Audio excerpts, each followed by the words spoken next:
नमस्ते, हाय, हेलो, कैसे हैं आप सब। चलिए कहानी शुरू करते हैं। जहाँ प्रदीप और नील बातें कर रहे होते हैं, जहाँ प्रदीप समझा रहे होते हैं नील को किस राज्य में रहना है तो शांति से रहें, कोई भी ऐसा कार्य ना करे जिससे इस राज्य में किसी भी तरह से प्रजा को तकलीफ़ हो। वो समझाने की पूरी प्रयास करते हैं कि राजा इतने अच्छे नहीं हैं, उन्हें सिर्फ प्रेम की आवश्यकता नहीं है, उन्हें ज्ञान की भी आवश्यकता है। वो समझाने की पूरी कोशिश करते हैं नील को कि वो जैसा समझते हैं राजा को वैसा बिल्कुल भी नहीं है। राजा बहुत ही बुरे व्यक्ति हैं, जिन्हें अपने क्रोध, अपने लालसा के अलावा और किसी भी चीज़ की परवाह नहीं है। उन्हें किसी भी व्यक्ति की चिंता नहीं, उन्हें किसी राज्य की चिंता नहीं, उन्हें किसी अपने की चिंता नहीं है। वो बस वो कर रहे हैं जो उन्हें नहीं करना चाहिए था। उन्होंने सिर्फ लोगों को दर्द और तकलीफ़ें दी हैं, उन्हें परेशान किया है, उन्हें दुख दिया है। उनकी वजह से राज्य में भुखमरी तक की अवस्था आ गई थी। एक वक्त था जब राज्य में बहुत ज़्यादा भुखमरी हो गई। किसान जो खेतीबाड़ी करते थे, उन्होंने आत्महत्या करने का पाप किया। ऐसा नहीं करना चाहिए था, लेकिन उन्होंने ये सब किया क्योंकि उनके पास कोई और तरीका ही नहीं बचा था इस जीवन को जीने के। इसलिए उन्होंने इस जीवन का ही अंत कर दिया। पर ऐसा नहीं करना चाहिए था। आपको ऐसा लगता है कि ऐसा नहीं करना चाहिए था, पर आपको पता है कि ऐसा क्यों हुआ था? सिर्फ राजा की वजह से। राजा ने सारे अनाज को अपने गोदाम में भर रख दिया। उन्होंने सभी अनाज और सभी चीज़ों को व्यापार के लिए इस्तेमाल करना शुरू कर दिया। उन्होंने व्यापार में लाभ होने वाले जो धन मुद्राएं थीं, उन मुद्राओं को भी अपने पास ही रखा। किसी भी व्यापारी और किसानों को या किसी को भी उन्होंने उन मुद्राओं को हाथ तक नहीं लगाने दिया। राजा ने सब कुछ अपने हथिया लिया और अपने अधीन रखा। किसी और के बारे में उन्होंने सोचा ही नहीं, जिस वजह से राज्य में बहुत ज़्यादा कष्ट का माहौल पैदा हो गया।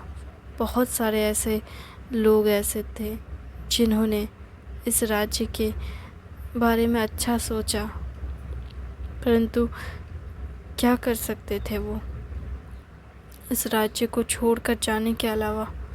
पर जैसे ही उन्होंने इस राज्य से बाहर जाने के बारे में सोचा, राजा ने उन्हें मार दिया।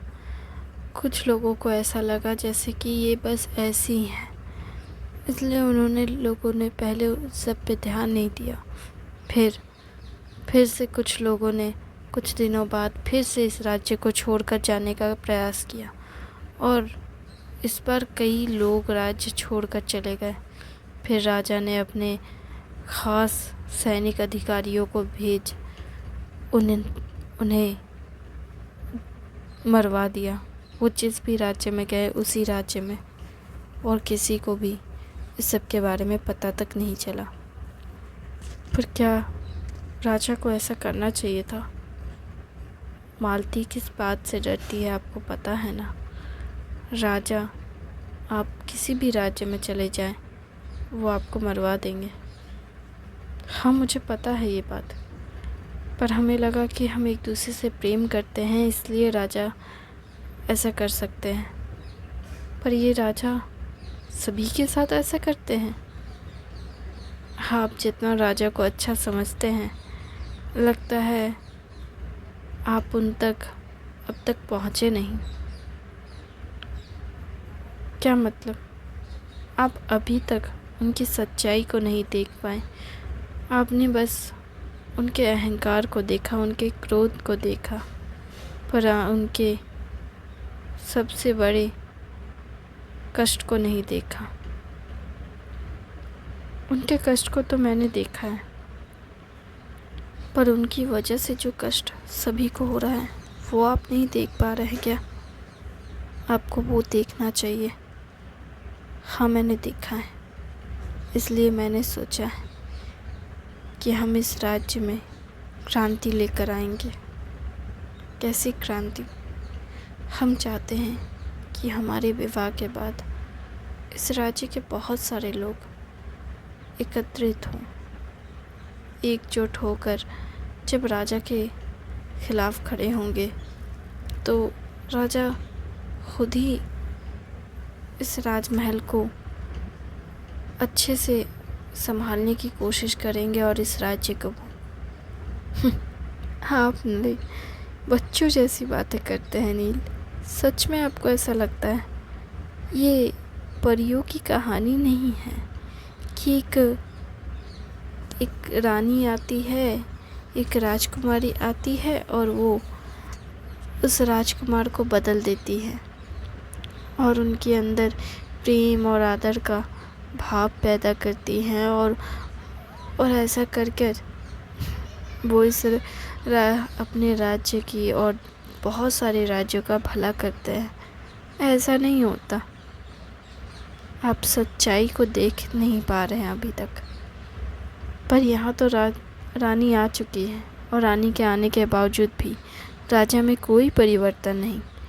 पर वो मालती को लेकर बहुत ज़्यादा सोचते और विचारते हैं और इसलिए हमें लगता है कि हमें उन्हें एक अवसर तो देना ही चाहिए बदलने का, सही राह पर चलने का। हो सकता है कि वो बदल जाए।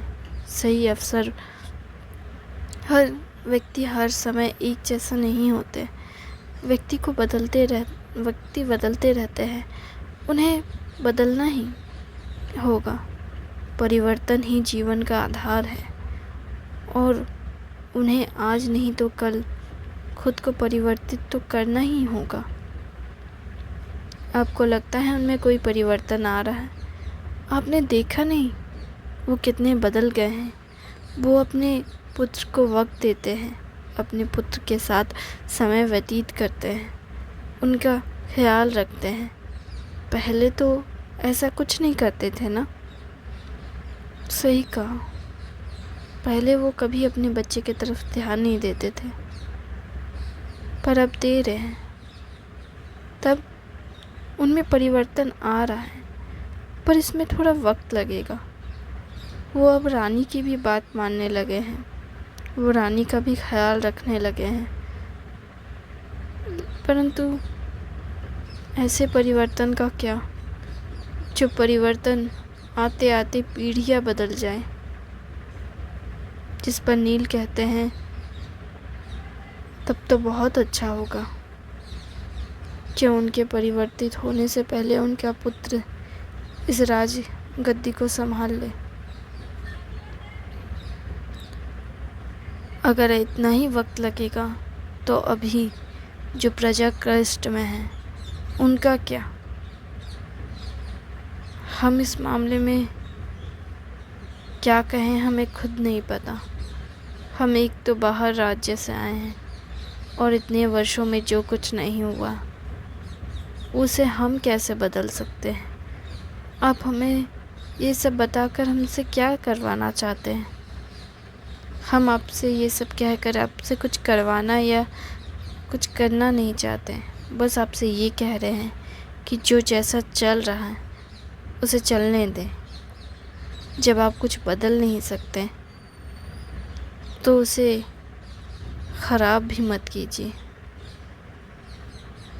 मैं ख़राब कर रहा हूँ? हाँ, आप परिस्थितियों को बिगाड़ने की प्रयास में हैं।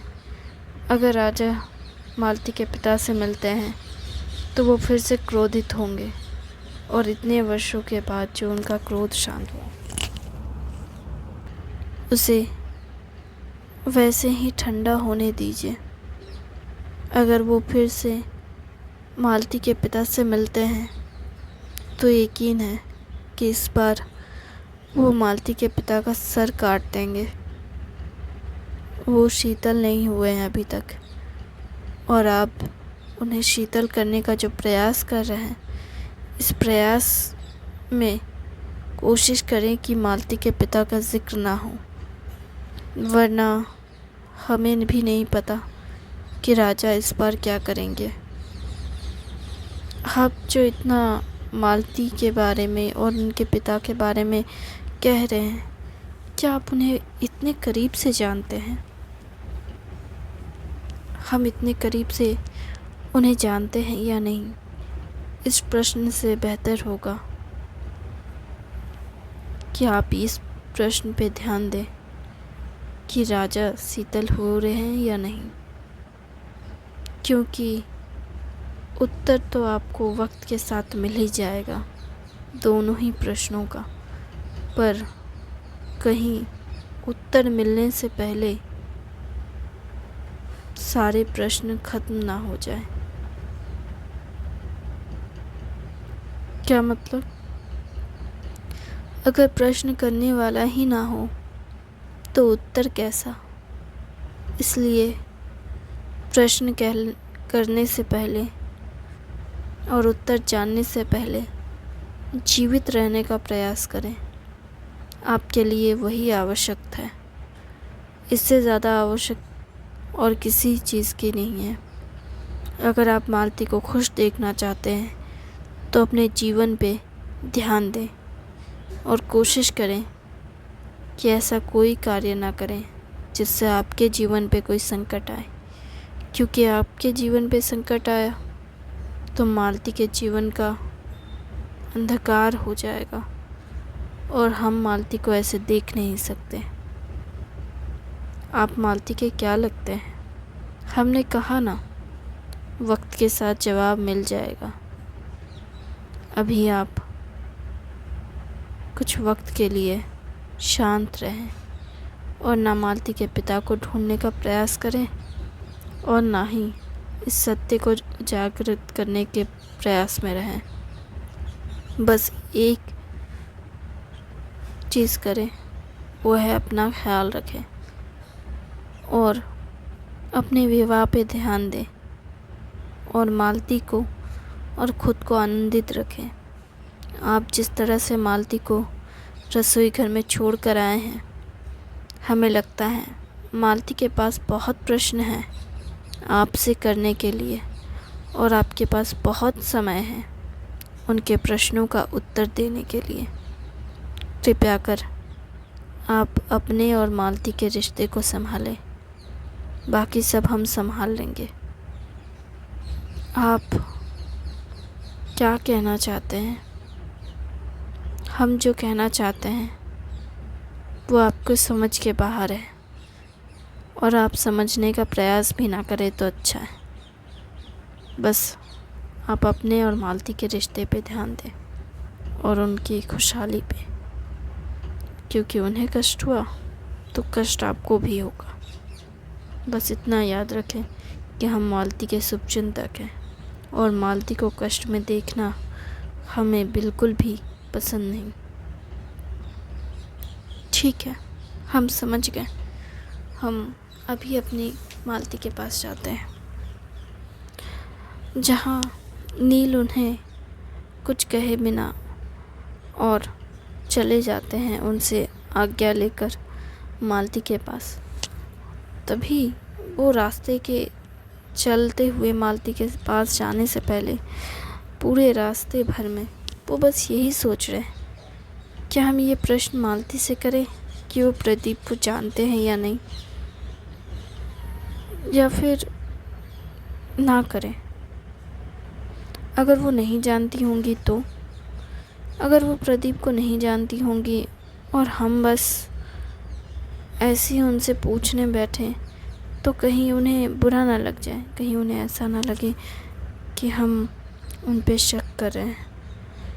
ऐसा बर्ताव किसी भी स्त्री को पसंद नहीं, हमें खुद नहीं पसंद। अगर मालती हमसे ऐसा प्रश्न कर ले कि उनकी सखी और हमारे बीच क्या चल रहा है, तो हमें भी ये प्रश्न बिल्कुल भी अच्छा नहीं लगेगा।